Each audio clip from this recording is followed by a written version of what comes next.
পাকিস্তানের সাথে নিরাপত্তা চুক্তি বাংলাদেশ কতটুকু লাভবান হবে পুরো বিস্তারিত জানতে পারবেন আজকের ভিডিওতে।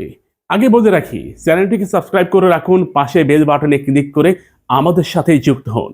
পাকিস্তান সামরিক শক্তিধর রাষ্ট্র, একই সাথে পারমাণবিক শক্তিধর রাষ্ট্র। আন্তর্জাতিক সামরিক র্যাঙ্কিংয়ে পাকিস্তানের অবস্থান 11তম। শুধু 11তমই নয়, পাকিস্তান কোনো কোনো ক্ষেত্রে বিশ্বে 8ম সামরিক শক্তিধর রাষ্ট্র। তাদের কাছে হাইপারসনিক থেকে শুরু করে বিভিন্ন ব্যারিয়ারের ক্রুজ মিসাইল, ব্যালিস্টিক মিসাইল, একই সাথে আন্তঃমহাদেশীয় মিসাইল রয়েছে। একই সাথে পাকিস্তানের মিসাইলের রেঞ্জ প্রায় 10,000 কিলোমিটার। পাকিস্তান পারমাণবিক শক্তিধর একটি রাষ্ট্র, যার ফলে পৃথিবীর যে কোনো রাষ্ট্রের বিপক্ষে যুদ্ধ করার সক্ষমতা রয়েছে পাকিস্তানের। মনে রাখবেন, বাংলাদেশ সামরিক সক্ষমতায় অনেকটাই পিছিয়ে রয়েছে। যদি এটা সাল হিসাব করা হয়, তাহলে আমরা বর্তমানে 2003 সালে অবস্থান করতেছি সামরিক শক্তির দিক দিয়ে। বাংলাদেশকে এই মুহূর্তে একটা নিরাপত্তা চুক্তি করতে হবে, সেটা পাকিস্তান কিংবা চায়না, যে কোনো রাষ্ট্রই হোক না কেন। কিন্তু চায়নার ক্ষেত্রে একটু আপত্তি রয়েছে, কারণ বিপদে চাইনিজরা হয়তো এগিয়ে নাও আসতে পারে। জাতিগতভাবে, ধর্মগতভাবে মায়ানমারের সাথে তাদের অনেকটাই মিল রয়েছে।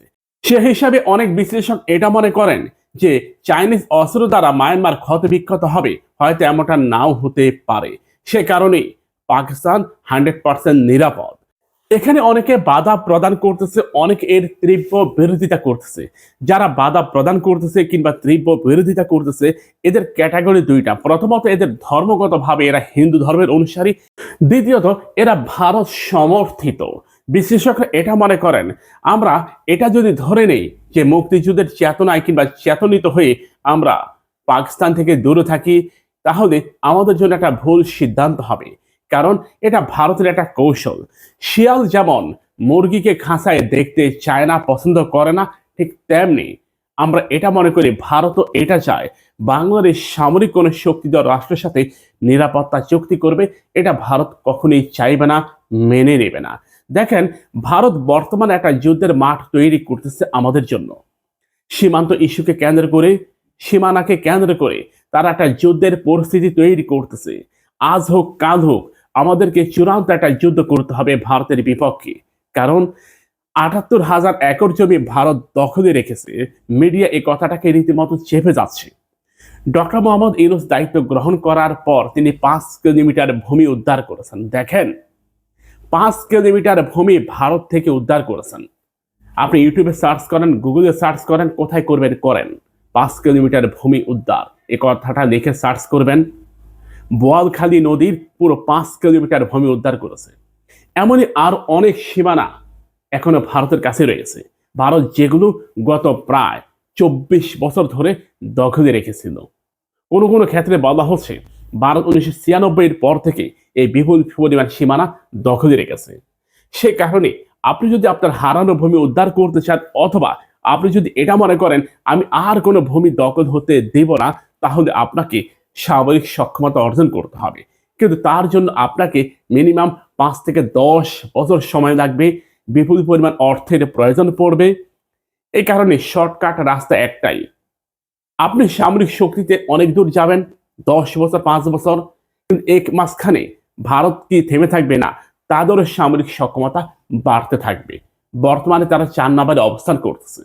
সে কারণে আপনাকে একটা সামরিক বন্ধু তৈরি করতে হবে। আমেরিকা এখন ভেনেজুয়েলায় আক্রমণ করেছে, কিন্তু ভেনেজুয়েলার কোনো বন্ধু না থাকার কারণে আমেরিকা অনায়াসে ভেনেজুয়েলা দখল করে নিয়েছে। এটা আমাদের জন্য অনেক বড় একটা শিক্ষা। আমরা এটা মনে করি আমাদেরকে শিক্ষা নিতে হবে থাইল্যান্ড এবং কম্বোডিয়া থেকে, আমাদেরকে শিক্ষা নিতে হবে ভেনেজুয়েলা এবং আমেরিকা থেকে, আমাদেরকে শিক্ষা নিতে হবে রাশিয়া এবং ইউক্রেনের যুদ্ধের মাঝখান থেকে। বিভিন্ন রাষ্ট্র কেন ন্যাটোতে অন্তর্ভুক্ত হতে চায়, এর কারণ কি জানেন? ন্যাটোর একটা নীতি রয়েছে, যদি কোনো ন্যাটোভুক্ত রাষ্ট্র বাহিরের কোনো রাষ্ট্র দ্বারা আক্রান্ত হয়, তাহলে সবগুলো ন্যাটোভুক্ত রাষ্ট্র একসাথে ঝাঁপিয়ে পড়তে বাধ্য। এটা অনেকটা নিরাপত্তা চুক্তির মতোই। ঠিক একই রকম আমরা যদি এই মুহূর্তে পাকিস্তানের সাথে নিরাপত্তা চুক্তি করি, তাহলে ভারত কখনোই আমাদের বিপক্ষে যুদ্ধ করার সাহস দেখাবে না। এ কারণে আমরা এটা মনে করি তড়িৎ গতিতে হলেও আমাদেরকে এই সিদ্ধান্ত নিতে হবে। যারা বিরোধিতা করতেছেন তাদের উদ্দেশ্যে একটাই কথা বলবো, গত লাস্ট 25 বছরের মধ্যে ভারত আমাদের 78,000 একর জমি দখল করে ফেলেছে। তাহলে কোন গভর্নমেন্ট সেটা উদ্ধার করতে পেরেছে?